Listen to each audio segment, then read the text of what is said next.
So Allie, we've done our warm-up. Like I said, you should be feeling good, ready to go. What I was going to have you do for our strength is, like always, we're going to start off with our explosive exercise. I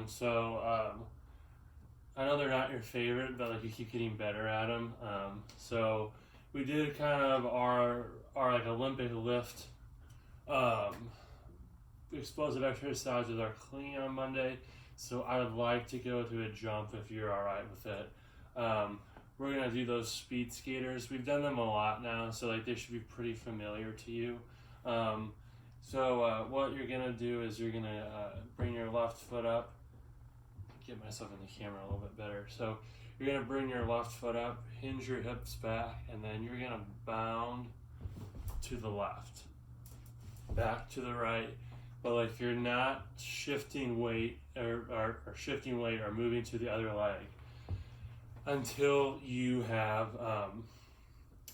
stuck your landing. So it's not back and forth quickly. It's sending yourself over, sticking, sending yourself back. Okay? So just remember that. And because we're going for power, we're not going to do a ton of them. We're going to do 12 to 14, depending on how you feel. Okay?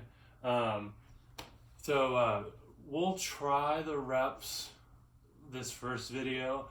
After this workout's over, I'll send you a text to ask you how you liked counting your reps. If you found it was hard or like didn't like it as much, we can try time the next time. Okay? We're going to stick with it today, see how it goes. So you'll do 12 to 14 of your speed skaters, again, with the focus on being really sticking that landing before sending yourself back over.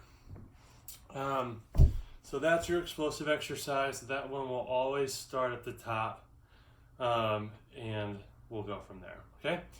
So 12 to 14 of those. Then you're going into your squat pattern. So we did our split squat today, on Monday. So we're gonna go back and we're gonna build that bilateral strength, or with both legs, even with each other. You've gotten too strong for a goblet squat, so you have two options. You can either use that hexagon bar with the two bars extending from either side. If you're so that's about 45 pounds. That's not going to be very bad for you, but if you use it, it'll be in a hexagon. You'll step into the hexagon. Your hands will obviously grab the handles. You'll stand up with it. The weight is going to be in your heels, but as you go down, your torso is going to stay upright. So as you go down, you're going to go down and up, but your torso should never do this. You should always be up nice and tall like that and push through those heels. Where I want you to feel it the most is right in your quads. If you don't want to use the trap bar or the hexagon bar, we have another option. Our other option would be doing a front squat. So what you would do is you would either get 250 or have a 15 in each hand or have a 20 in each hand, and you're gonna let the dumbbell like rest on your shoulder. I know it's kind of hard to visualize because I don't have one, but if you let it rest on your shoulder and keep your elbows high, that's what I want. I don't want you to be supporting the weight with your arms the whole time. The weight should be resting on your shoulders, okay? But from that position, everything's the same as a normal squat. So we're here, the weights are resting on your shoulders, you're going down and up, again, just like we did with the trap bar deadlift or squat. You should never be leaning forward. It should always be an upright torso, okay?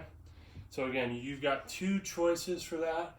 You're either gonna be in the hexagon, grab the bars, stand up nice and tall, move up and down from that point, or you're going to be in the front squat position with the dumbbells resting here. And you're going up and down. Like no matter which you choose, you're gonna do 8 to 12 reps. I'm giving you a little bit of a wider rep range because I'm not there. But like I always say, like I want it to be medium difficult to difficult. If it's ever feels like a breeze, and if I told you to do 30, you could do 30, you're probably not at the right weight. All right? So that's bringing us in to our pressing motions. So we worked push-ups on Monday. We're going to work biceps and shoulders today. You are going, so get your weight bench. I'm going to do this on a chair, so give me 1 second.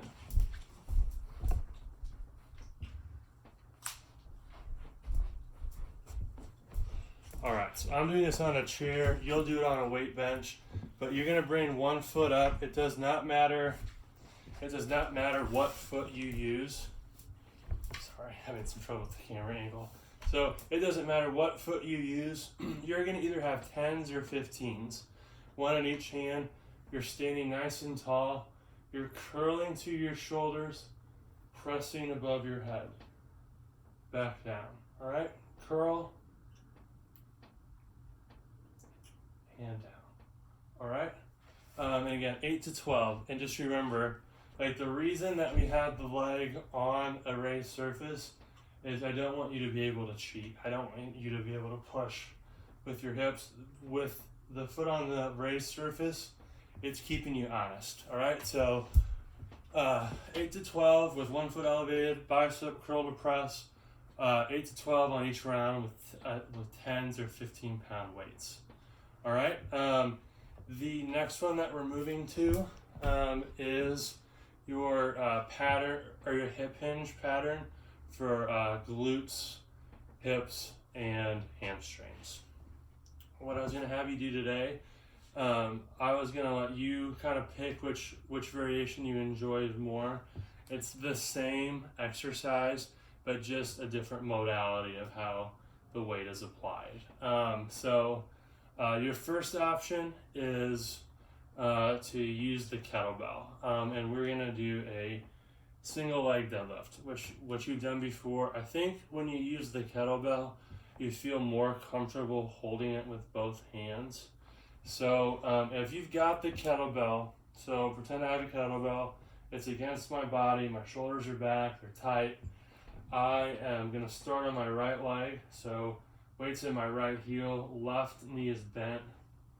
I'm hinging back and then pulling forward. Okay, so I never want that foot to really turn out to the side. The toes should always track directly with the floor, and that leg is going straight back.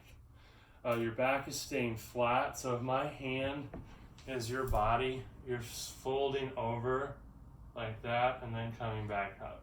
You're never rounding into a C. Okay, so nice and straight, come back up. So we're gonna do 8 to 12 on those as well. That should start to burn after 10. So I think that's a good weight, good rep range. If you would rather not use the kettlebell, you can use the cable machine. Set the handle at like 14 or 15. So if you remember what I showed you, not the pedal on the bottom of the cable machine, but the handles by the arms, that'll move the arm down. And like I said, choose 14 or 15. If you're going to use that one, your hand is on the handle. It's on the same side of the leg going back, and you're pulling forward. That's going to add a little bit more core challenge because the cable is a little bit more loose than the kettlebell is. So, but it's up to you. Whatever you think you would like more, I'm fine with you doing. Then our back one is we're going to reset the cable machine. You are going to take them all the way back up. So that should be like at like 1 or 2. So 15 is at the bottom, 1 is at the top. So just use that squeeze handle to raise those up again. And you're gonna cross your hands. So your right hand is grabbing the left hand is grabbing the right. You're making that X. You're coming down. From this position, you're alternating. So you're pulling down, like the handles are in both hands. Your right arm is pulling down, then your left arm. So you're alternating today. All right, you're doing 8 to 12. Your rep, or the amount of weight is between 80 pounds and 100 pounds. I would shoot for like 90 to 100, and I would do that on your first set so that if you need to go down, you can. Okay, so our alternating X pull downs, these guys, and then 8 to 12 of them. And then for your abs, we are going to do our plank variation, our plank reach. So the one where you are in a plank position, so on your elbows, you're drawing down towards your toes, you're getting your body nice and long, and you're reaching out, trying not to shift the weight from side to side. So you're keeping your core nice and tight, reaching out, touching your target, and you're doing 12 to 14.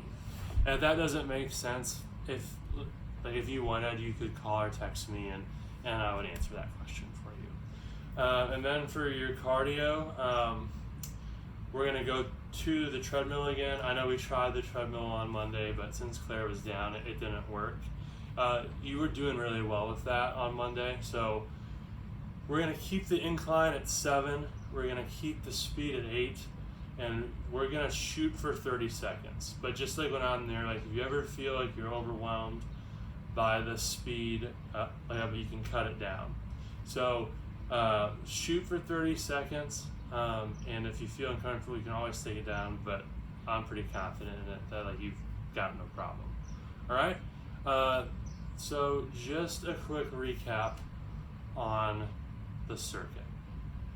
All right, so starting at the top, we're doing our speed skaters. So speed skaters, we're bounding from side to side, really sticking that landing before you send yourself back over to the other side.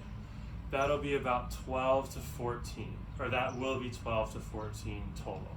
So it'll be 1, 2. All right. Then you're gonna go onto your squat pattern, which you have 2 choices, whatever one you like more. You can either do our trap bar squat, which is where you have the hexagon bar, you're in the middle of it, you've got your hands on either one, getting nice and tall, weights in your heels, you're going down, keeping that torso tall, coming back up, down, and up like that. That's your first choice. If you don't like that one, you can go to your front squat. You'll either use 15 or 20 pound dumbbells. You'll rack them on your shoulders, keeping your elbows high, weights in your heels, going up and down, still 8 to 12 reps. So that one is an either or. Whatever one you like the best, that's the one I'll have you do. All right? So far that's 12 to 14 speed skaters, 8 to 12 of either a trap bar squat or a front squat. Excuse me. Now we're to your upper body pressing motion. Today we're doing our curler presses. You're gonna either have 10 or 12 pound dumbbells. So you've got one leg elevated, you're curling to your shoulders, pressing above your head. Remember, bicep by your ear is the key. So just like that, up and down from there, 8 to 12. Okay, just nice and slow. Like I said, really focus on that bicep by your ear. That's the guide. All right. Then once you've done those, you've got another either or. We're doing a single leg deadlift just with different weight variations.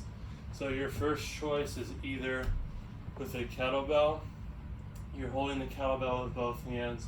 You're starting here. You've got some bend in your right leg. You're extending it back behind you, coming back up. All right, you're doing 8 to 12. Remember what I said about back leg straight, toes tracking straight on the ground, 8 to 12 on each leg. All right, once you've done those, your second option is on the cable machine. You would take the arm down to 14 or 15, so all the way down towards the ground. You'd hold the handle like this. You would push back and pull forward. One more example. So you do that one, push back. So like, just remember, if you're on the cable, the handle is on the same side of the leg going back. Again, 8 to 12 on each one. So no matter if you choose the kettlebell or the cable machine, you're doing 8 to 12 on each leg. All right, then you are going on and you're doing your X pull down.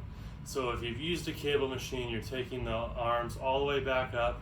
You've got your right hand on the left handle, left hand on the right, making an X, pulling down, right arm goes up, left arm goes up, 8 to 12, alternating in that one. So it's 1, 2. And again, your weight for those is 80 to 100 pounds. I would shoot closer to 100. And then your abs are a plank reach. So you're in a plank position on your forearms, elbows are pulling down, you're tapping a target like that, try not to rotate. So it's 1, 2, like that, until you've done 12 to 14. Then the last one in your circuit is 30 seconds on the treadmill at 7 miles an hour, 7% incline, 8 miles an hour. All right, our last portion is going to be our cool down.